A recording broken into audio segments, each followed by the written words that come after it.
Hello dear friends, welcome back to your own channel classes for you. तो कैसे हैं आप सब? और आई होप कि आप सब अच्छे होंगे। और आज इस वीडियो में हम डिस्कस करने वाले हैं बाल विकास एवं शिक्षा शास्त्र के अगले 10 क्वेश्चन। तो प्रीवियस क्लास वीडियो में हम ऑलरेडी 1 to 20 क्वेश्चन हम कंप्लीट कर चुके थे। तो इस वीडियो में हम अगले 21 से 30 तक के जो हमारे क्वेश्चन है वो हम कंप्लीट करने वाले हैं। और ये जो आपका पेपर मैंने लिया है ये यू टेट का पेपर है। 22 जनवरी 2017 को जो पेपर हुआ था यू टेट का, उत्तराखंड टेट का पेपर है ये। और ये आपको हेल्प करेगा जितने भी आपके टेट एग्ज़ाम्स जैसे सी टेट हुआ, इसके अलावा जो और अदर एग्ज़ाम्स है, अदर स्टेट एग्ज़ाम्स है जैसे एस टेट है, यूपी टेट है या सुपर टेट में भी इवन ये काम करेगा आपका। और इसके अलावा जैसे सेंटर के जो टेट हैं, सेंटर का सी टेट है, और जो भी आने वाला रीट का जो एग्ज़ाम है जो आपका 25 अप्रैल को होने वाला है 2021 में, तो ये आपको काफ़ी हेल्प करेगा। ये कारगर सिद्ध होगा क्योंकि या जो हमारे प्रीवियस ईयर पेपर्स होते हैं वो हमें बहुत ज़्यादा आइडिया देती हैं कि हमें किस तरह की प्रिपरेशन करनी है। और मोस्टली ऐसा भी होता है कि जो हमारे पेपर में क्वेश्चन आंसर पूछे जाते हैं ये रिपीट भी होते रहते हैं, राइट। तो जिनका मेन जो थीम है ये आप सब उनसे यहाँ से आप जान पाओगे कि किस तरह से आपसे क्वेश्चन पूछे जाएंगे और आप उसके लिए रेडी हो सकते हो। और यही क्वेश्चन रिपीटेडली आपसे पूछे जाते हैं एग्ज़ाम पे। तो चलिए स्टार्ट करते हैं वीडियो को। और हमारा 21 जो है ये क्वेश्चन यहाँ से 30 तक हम इसको करने वाले हैं। तो स्टार्ट करते हैं। हमारा पहला क्वेश्चन, कक्षा कक्ष को सक्रिय अधिगम केंद्र बनाने के लिए अध्यापक को अपना अधिकांश समय व्यतीत करना होता है।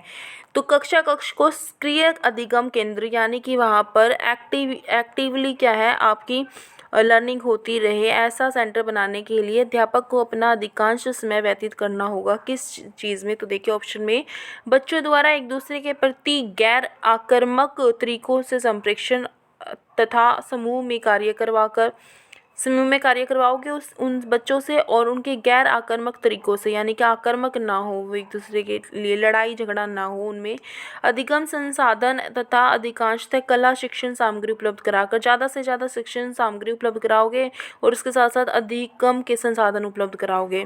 उच्च उपलब्धि के लिए ट्रॉफी लाने हेतु अन्य कक्षाओं के साथ समूह के रूप में प्रतियोगिता करवाकर, तो प्रतियोगिताएं करवाओगे, आपकी उपलब्धि के बाद बच्चे ट्रॉफी लेकर आए, ये नहीं हो सकता, ठीक है। ट्रॉफी लेने के लिए थोड़ी आप उनको अधिगम केंद्र सक्रिय बनाओगे। उसका अधिकतम क्या है, सावधानी पूर्वक गृह कार्य जांचने और त्रुटियों को की ओर इंगित करने में, ये भी नहीं होगा। तो इसका जो राइट आंसर है वो ऑप्शन नंबर 1 है। 21 का जो राइट आंसर रहेगा वो आपका फर्स्ट रहेगा, जहाँ पर बच्चों द्वारा एक दूसरे के प्रति गैर आक्रामक तरीकों से संप्रेषण तथा समूह में कार्य करवाकर आप कक्षा कक्ष को सक्रिय अधिगम केंद्र बनाने के लिए अध्यापक को अपना अधिकांश समय व्यतीत करना होगा। तो ज़्यादा जो व्यतीत करना पड़ेगा एक अध्यापक को अपना समय, वो इसी एक्टिविटी को करने में करना पड़ेगा कि वो बच्चों द्वारा एक दूसरे के प्रति गैर आक्रामक तरीकों से संप्रेषण करें, ठीक है, और उसके साथ साथ समूह में कार्य भी करें। तो कोऑपरेटिव लर्निंग को यहाँ पर बढ़ावा दिया जा रहा है। तो यही आपका राइट आंसर रहेगा।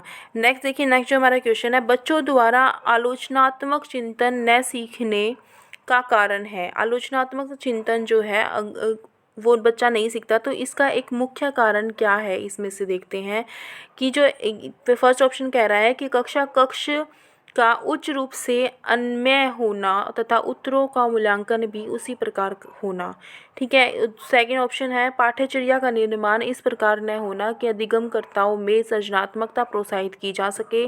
थर्ड है विभिन्न सीमितताओं के कारण सभी बच्चे सृजनात्मक चिंतनकर्ता नहीं होते हैं।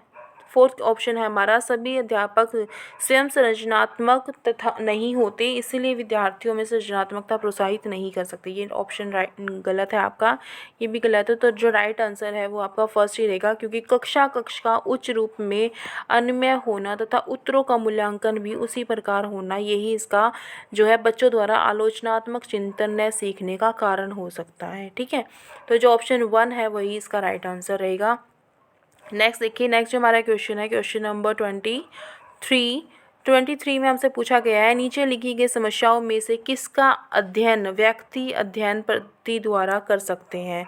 तो इनमें से किसका अध्ययन आप व्यक्ति अध्ययन पद्धति द्वारा कर सकते हो, यानी कि व्यक्ति का जो अध्ययन किया जाता है उसकी पद्धति द्वारा आप इनमें से किसका अध्ययन कर सकते हो। अधिकांश छात्र रेखागणित में पिछड़े हैं, इसका नहीं कर सकते क्योंकि पिछड़ेपन का हम इससे अध्ययन नहीं कर सकते। व्यक्ति अध्ययन पद्धति में जो हमें बेस्ट ऑप्शन है वही हमें इसमें चूज़ करना है, क्योंकि बेस्ट जो होता है कई बार क्या होता है कि ऐसा लगेगा कि ये ऑप्शन भी सही है, ये ऑप्शन भी सही है, तो आपको सही सारे ऑप्शन ऐसे लगेंगे जैसे ये भी हो सकता है, ये भी हो सकता है, लेकिन आपको उनमें से जो बेस्ट होगा वही आपको चूज़ करना होगा। तो देखिए 23rd में जो है नीचे लिखी गई समस्याओं में से किसका अध्ययन व्यक्ति अध्ययन पद्धति द्वारा कर सकते हैं। तो इसका जो राइट आंसर है ये हमारा ऑप्शन नंबर 3 है। एक छात्र रोज कक्षा में सोता है। तो इसका आप क्या इस समस्या का जो आप अध्ययन है वो व्यक्तिक अध्ययन पद्धति द्वारा कर सकते हो, यानी कि उसकी पर्सनल रीज़न आप यहाँ पर जान सकते हो कि क्या रीज़न है उसका कि वो यहाँ पर सो रहा है। हो सकता है वो घर पे उसको ज़्यादा काम करना पड़ रहा हो, या फिर घर की स्थिति अच्छी ना हो इसलिए उसको भी कमाना पड़ रहा हो और वो क्या है अपनी पूरी नींद ना कर पाता हो। ठीक है, तो ये इस तरह की जो स्टडी है वो आपकी व्यक्तिगत अध्ययन पद्धति द्वारा आप कर सकते हो कि एक बच्चा जो रोज़ कक्षा में सोता है तो आप उसका पर्सनल रीज़न है ये उसका। ठीक है, तो आप उसके पर्सनल रीज़न को जान पाओगे और उसका फिर वहाँ पे निवारण कर पाओगे, उसको सही कर पाओगे उसको। ठीक है, इसके अलावा जो पीटीए जो आपका ये है बैठक में साधारणतः उपस्थिति बहुत कम दिखाई देती है, इसकी उससे नहीं कर सकते। ठीक है, अधिकांश छात्र भोजन बर्बाद करते हैं, ये भी नहीं। तो जो व्यक्तिक पद्धति जो आप यूज़ करोगे अध्ययन की वो यही होगी कि एक छात्र रोज कक्षा में सोता है तो आप उसकी जो व्यक्तिगत रीज़न है उसके कारण है उनको जानोगे और समस्या का निवारण करोगे। नेक्स्ट जो हमारा क्वेश्चन नंबर 24 है, देखिए व्यक्तित्व सीखने योग्य व्यवहारों का आदर्श संग्रह है, यह किसका कथन है। तो ये कथन आपका स्किनर ने दिया था कि जो आपका व्यक्तित्व सीखने योग्य व्यवहारों का आदर्श जो है संग्रह है। ठीक है, तो ये जो है आपका स्किनर का स्टेटमेंट है, स्किनर ने स्टेटमेंट दी थी। नेक्स्ट जो हमारा क्वेश्चन नंबर 25 है, छात्रों के भाषागत विकास में सबसे अधिक प्रभाव डालने वाला भाज्य है सामाजिक परिस्थिति, यह किसका कथन है। तो ये कथन किसने दिया था कि जो छात्रों के भाषागत विकास है उसमें सबसे अधिक प्रभाव उसकी सामाजिक परिस्थिति डालती है, यानी कि जो समाज की जो उसकी स्थिति है परिस्थिति है उसका उसकी भाषाई विकास पर प्रभाव पड़ता है। ये जो चीज़ कही गई थी ये हमारी वाइगोत्स्की ने कही थी। देखिए जितने भी आपके समाज से रिलेटेड मोस्टली आपके जितने भी टैट एग्ज़ाम है उसमें जितने भी आपके भाषा से रिलेटेड क्वेश्चन होते हैं और सामाजिक परिस्थिति और भाषा का जहाँ पर जिक्र होता है क्वेश्चन में उसका ज़्यादातर आंसर जो है आपका वाइगोत्स्की ही मिलता है, क्योंकि ये जो है आपके सोशल एंड लिंग्विस्टिक थे आपके इनके सोसाइटी और लैंग्वेज के बारे में इन्होंने बात की थी, तो यही लेव वाइगोत्स्की इसका राइट आंसर रहेगा। नेक्स्ट देखिए, नेक्स्ट जो हमारा क्वेश्चन है क्वेश्चन नंबर 26, पेशी संबंधी विकास के लिए सबसे उचित कार्यकलाप कौन सा है। तो अगर पेशी संबंधी विकास की बात करें तो इनमें से जो सबसे बेस्ट जो कार्य देखिए फर्स्ट जो ऑप्शन है चिकनी मिट्टी के नमूने बनाना। चिकनी मिट्टी का नमूना बना दिया चलो हाथ से, ठीक है। पेशियाँ उसमें झूला झूलना जो है, या फिर बाल फेंकना, बॉल को फेंकना। देखो अगर अब बॉल को फेंकोगे, जैसे क्रिकेटर वगैरह होते हैं तो वो जो बॉल के साथ खेलते हैं बॉल को जब वो फेंकते हैं तो जो उनके मसल्स होते हैं हाथों के जो मसल्स हैं उनमें क्या है विकास होता है उनका, वो अच्छे से बन पाते हैं, वो एक्ट कर पाते हैं, काम कर पाते हैं। देखो मसल्स का काम क्या होता है कि बोन को जो सपोर्ट प्रोवाइड करवाना और बोन की मूवमेंट में हेल्प करना। ठीक है, तो यहाँ पर यही पूछा गया है पेशी संबंधी विकास के लिए सबसे उचित कार्यकलाप कौन सा है। तो देखिए चिकनी मिट्टी के नमूने बनाने से भी जो है उसकी पेशियाँ जो है वो मजबूत नहीं होंगी। ठीक है, इतनी मजबूत नहीं होंगी, वहाँ पर पेशियों का कोई काम नहीं हो रहा वहाँ पे। ठीक है, झूला झूलना काम होगा लेकिन इतना इसको नहीं, क्योंकि हमें बेस्ट ऑप्शन जो है वो ढूंढना है। तो बॉल फेंकने में क्या है बच्चा क्या करेगा, पूरे अपने हाथ को घुमा करके, आपने कभी देखा होगा क्रिकेट कैसे खेला जाता है, तो पूरे अपने हाथ को घुमा करके पीछे की साइड से और फिर आगे ला करके वो गेंद को फेंकता है। तो वहाँ पर क्या होता है जो उसके हाथ की में जो मांसपेशियाँ हैं, जो उसकी पेशियाँ हैं, वो वहाँ पर उसका विकास हो रहा होता है। तो बॉल फेंकना ही इसका राइट आंसर रहेगा। नेक्स्ट देखिए जो हमारा क्वेश्चन है 27, बैंकिंग शिक्षा का पिता किसे कहा जाता है। तो बैंकिंग शिक्षा के जो पिता हैं वो कौन है, ये हमारे हैं फ्रेयर जी को बैंकिंग शिक्षा का पिता कहा जाता है। देखिए ये फैक्चुअल क्वेश्चन है और इसका आपको लर्न करना होगा कि जो बैंकिंग शिक्षा के जो पिता हैं वो हमारे फ्रेयर हैं। ठीक है, तो ये इसका राइट आंसर होगा। जॉन लॉक ने जो है आपका वो इसने कहा था ब्लैंक स्लेट कहा था इसने बच्चे को, तो ये वो हैं। स्किनर के बारे में आप जानते हो, प्याजे के बारे में आप जानते हो, कोग्निटिविस्ट थे ये हमारे। ठीक है, तो स्किनर ने जो है आपकी RS लर्निंग थ्योरी दी थी, रिस्पॉन्स स्टिमुलस वाली। ठीक है, तो ये जो इसका आंसर रहेगा, बैंकिंग शिक्षा के पिता जो हमारे फ्रेयर थे। नेक्स्ट जो हमारा क्वेश्चन 28, उदाहरण द्वारा सामान्यीकरण तक पहुंचने वाली विधि है।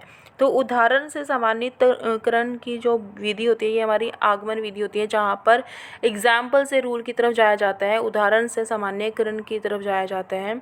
ठीक है, तो ये उदाहरण से सामान्यीकरण यानी कि आपके एग्जाम्पल टू रूल जाते हैं, तो ये हमारी आगमन की विधि होती है।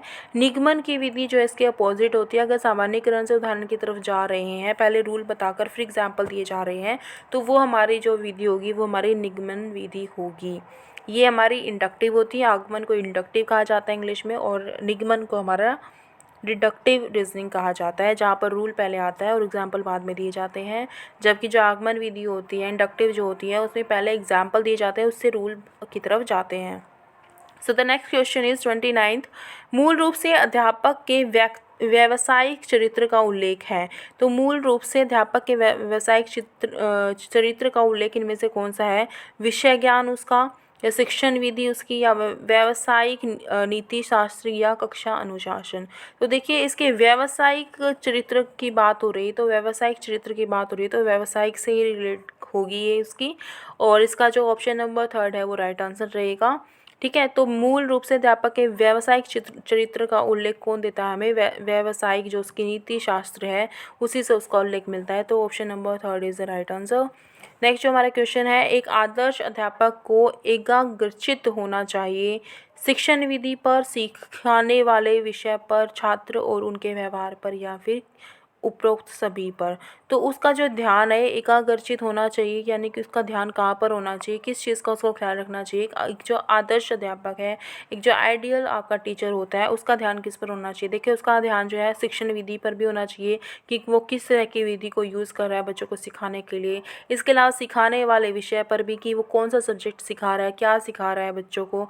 इसके अलावा छात्र और उनके व्यवहार पर भी, कि छात्र पर और जो उनका व्यवहार है उसके थ्रू आपको पता लगेगा कि बच्चे में लर्निंग हो रही है नहीं हो रही है, बच्चा सीख पा रहा है या नहीं पा रहा है, उसमें वो वैल्यूज़ डेवलप हो रही हैं जो आप चाहते हो। तो इसका जो इसका आंसर रहेगा option number 4 is the right answer for this question. तो 30 का जो क्वेश्चन रहेगा वो हमारा उपरोक्त सभी रहेगा। तो एक अच्छे टीचर को, एक जो आदर्श अध्यापक है, उसका ध्यान इन सभी चीज़ों की तरफ होना चाहिए। ठीक है, तब एक आदर्श अध्यापक कहा जाएगा, ये अच्छा टीचर कहा जाएगा, एक अच्छा अध्यापक कहा जाएगा।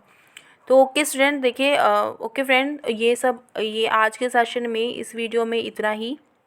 हम ये पेपर कंप्लीट कर चुके हैं जो हमारा यूटेट का जो एग्ज़ाम हुआ था 2000, ये हमारा हुआ था 17 में, जनवरी 22 जनवरी को हुआ था। तो ये हमारा कंप्लीट हो चुका है, और इसी तरह की और वीडियोस देखने के लिए, पाने के लिए आप मुझे टेलीग्राम चैनल पे भी फॉलो कर सकते हो, उसमें भी आप ज्वाइन कर सकते हो टेलीग्राम चैनल पर भी।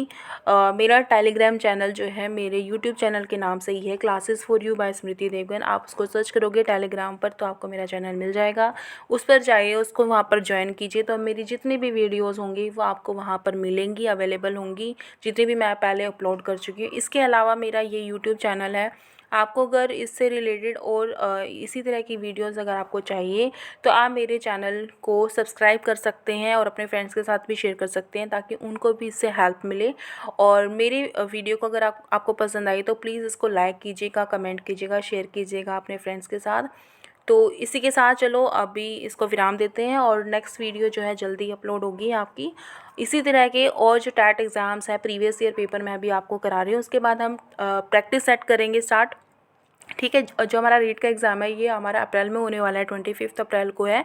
तो उससे पहले हमें मार्च में 15 मार्च तक हमें अपनी पूरे प्रीवियस ईयर पेपर सारे कंप्लीट कर लेने हैं। एक सिंगल क्वेश्चन हमें यहाँ से नहीं छोड़ना है, क्योंकि ये हमें बहुत हेल्प देगा हमारे टैट एग्ज़ाम को क्लियर करने में। आप समझ पा रहे हो? इसके अलावा क्या मैं कोशिश करूँगी कि मैं कंटेंट के जो क्वेश्चन है प्रीवियस ईयर के, मेरा जो सब्जेक्ट रहा है, मेरा साइंस सब्जेक्ट रहा है, तो साइंस के साथ मैथ्स के भी आपको क्वेश्चन देखने को मिलेंगे, तो मैं उनकी भी एक प्लेलिस्ट बना दूंगी। तो अगर आपको साइंस कंटेंट के, अगर आपको प्रीवियस ईयर क्वेश्चन पेपर चाहिए हैं, क्वेश्चन आंसर चाहिए हैं, तो आप मुझे यूट्यूब पर ज़रूर सब्सक्राइब कर लीजिएगा मेरे चैनल को, और टेलीग्राम पर भी मुझे ज्वाइन कर लीजिएगा मेरे चैनल को। तो इसी के लिए चलो दोबारा मिलते हैं जल्द ही एक नई वीडियो के साथ। Thank you friends, thank you so much, thanks for watching.